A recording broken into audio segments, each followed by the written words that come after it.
Hello everyone and अस्सलाम वालेकुम। Welcome to intellectual minds. अक्टूबर 7, 2023 हमास की तरफ से इसराइल पर 5000 से ज़्यादा रॉकेट्स को फायर किया जाता है। इसराइल का एंटी मिसाइल सिस्टम, जिसे आयरन डोम भी कहा जाता है, इतने सारे रॉकेट्स को डिसएंगेज करने में नाकाम हो जाता है और कई इसराइली इस हमले में मारे जाते हैं। इस हमले के साथ साथ हमास के फाइटर्स ज़मीनी रास्तों से इसराइल में दाखिल होते हैं और बहुत से लोगों के साथ साथ इसराइल के फ़ौज के कुछ एहलकारों को भी जरगमाल बना लेते हैं। हमास ने इस हमले को ऑपरेशन अल अक्सा फ्लड का नाम दिया है और यहाँ से शुरू होती है हमास और इसराइल के दरमियान एक ख़तरनाक जंग जो इस वक्त तक जारी है। आज की वीडियो में हम जानेंगे कि हमास का ऑपरेशन अल अक्सा फ्लड क्या है और आने वाले वक्त में ये जंग किस तरफ जा सकती है। तो चलिए शुरू करते हैं।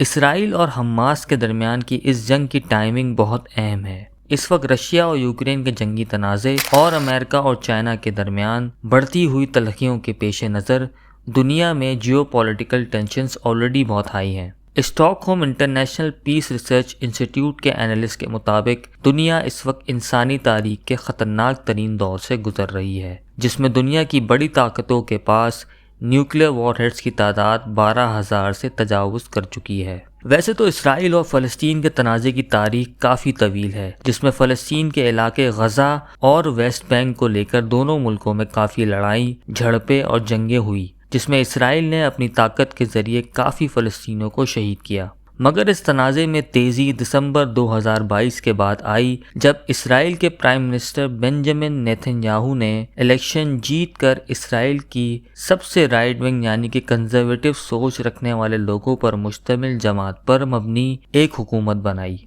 इस हुकूमत ने शुरू ही से फ़लस्तीन के वेस्ट बैंक के इलाकों को इसराइल में शामिल करने और गैर कानूनी तरीके से यहूदी सेटलमेंट्स को बढ़ाने के लिए इक़दामात शुरू किए। ये इक़दामात इंटरनेशनल कवानीन के मुताबिक गैर कानूनी थे, जिसके बायस इन नई यहूदी सेटलर्स और जवान फ़लस्तीनियों के दरमियान तनाज़ा शुरू हुआ। इस तनाज़े में इजाफा तब हुआ जब नेतन्याहू की हुकूमत के एक मिनिस्टर ने टेम्पल माउंट का विज़िट किया। Temple mount old city Jerusalem में वाक़ है, जिसे जुडिज़म, क्रिश्चियनिटी और इस्लाम में एक मुक़द्दस मुकाम कहा जाता है और यहीं पर अल अक्सा मस्जिद भी मौजूद है। याद रहे कि टेम्पल माउंट और मस्जिद अल अक्सा वेस्ट बैंक के इलाके में वाक़ है, जो फ़लस्तीन का हिस्सा है, जबकि एक मुहादे के मुताबिक अल अक्सा मस्जिद के इलाके की पूरी कस्टोडियनशिप जॉर्डन के पास है। नेतन्याहू के इस मिनिस्टर के विजिट और मज़ीद इसराइली टूरिस्ट के इस जगह आने पर फ़लस्तीनियों में गम और गुस्सा बढ़ने लगा। हमास ने भी इन विजिट्स को अल अक्सा मस्जिद की बेहुरमती करार दिया और शायद इसी वजह से ऑपरेशन अल अक्सा फ्लड शुरू किया गया। इन हमलों की एक और वजह शायद अरब ममालिक के इसराइल के साथ बढ़ते हुए ताल्लुकात भी हैं, जो यकीनन फ़लस्तीन की इस मुसलसल जद्दोजहद को कमज़ोर कर सकते थे।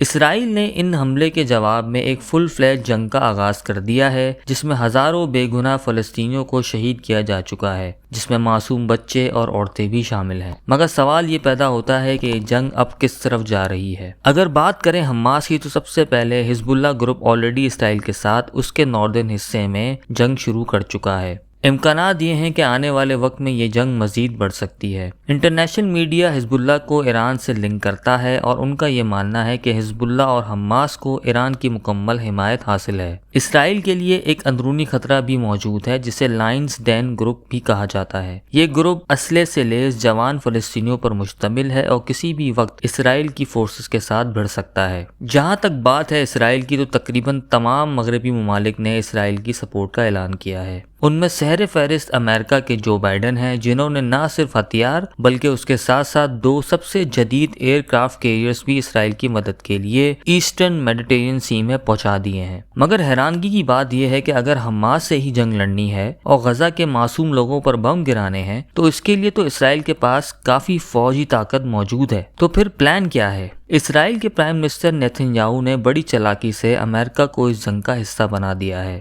जहां अमेरिका के जरिए वो ईरान को इस जंग में इन्वॉल्व करके असल में ईरान पर काबू पाना चाहते हैं। नेतन्याहू पिछले 30 सालों से ईरान के न्यूक्लियर प्रोग्राम के हवाले से शोर मचा रहे हैं और हमास के हालिया हमलों के पीछे भी उन्होंने ईरान को ही कसूरवार करार दिया है। ये बात भी याद रहे कि इन हमलों से पहले नेतन्याहू अपने करप्शन चार्जेस की वजह से एक नाकाम और करप्ट प्राइम मिनिस्टर तस्वीर تصور کیے جاتے تھے، مگر اس جنگ کے بڑھنے کی وجہ سے وہ راتوں رات اسرائیل کی عوام کی نظر میں ایک وار ہیرو بن چکے ہیں، اور ان کی اپوزیشن پارٹیز نے بھی ان کو حماس سے جنگ کرنے کے لیے مکمل حمایت کا یقین دلایا ہے۔ تو اس بات کا اندازہ لگایا جا سکتا ہے کہ اس جنگ سے سب سے زیادہ فائدہ کس کو ہونا ہے۔ امریکہ کی ملٹری سپورٹ کی وجہ سے یقیناً اس وقت تیسری جنگ عظیم کے آثار نمایاں ہو رہے ہیں۔ امریکہ کے جو بائیڈن کا یہ موو پولیٹیکل بھی ہو سکتا ہے، جو 2024 میں ہونے والے الیکشن کے مد نظر لیا گیا ہو۔ ایک رپورٹ کے مطابق عرب ممالک کی اسرائیل اور حماس کے درمیان جنگ بندی کے لیے اقدامات کو بھی امریکہ نے ریجیکٹ کر دیا ہے۔ امریکہ نے تمام عرب ممالک کو حماس کے اس حملے کی مزاحمت کا بھی کہا ہے، جسے بحرین اور UAE کے علاوہ تمام ملکوں نے ریجیکٹ کر دیا ہے۔ دوسری طرف حزب اللہ اور ایران نے بھی یہ کہا ہے کہ اگر اسرائیل اپنی زمینی فوجوں کے ذریعے غزہ میں داخل ہونے کی کوشش کرتا ہے تو یہ جنگ مزید بڑھ سکتی ہے۔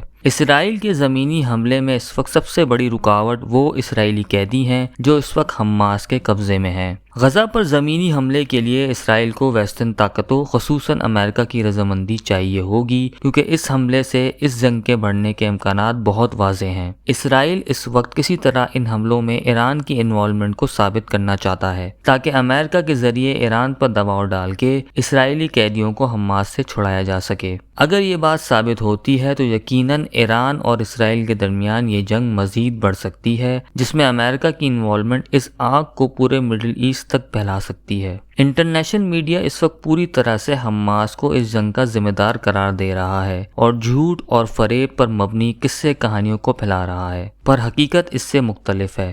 حماس کا یہ وار شاید سالوں ظلم اور بربریت کے شکار فلسطینیوں کی طرف سے اسرائیل کو ایک جواب ہے۔ اس تنازع سے ایک بات تو واضح ہوتی ہے کہ ظلم اور جبر کے ذریعے انسانوں کو دبایا نہیں جا سکتا اور نہ ہی کوئی جنگ جیتی جا سکتی ہے۔ امید ہے کہ یہ جنگ جلد ختم ہو جائے تاکہ ہزاروں لوگوں کی جان محفوظ ہو سکے۔ اگر آپ کو یہ ویڈیو پسند آئی ہے تو سبسکرائب کریں، لائک کریں، شیئر کریں اور بیل آئیکن کا بٹن دبائیں تاکہ آپ کو ہماری آنے والی تمام ویڈیوز کا نوٹیفیکیشن ملتا رہے۔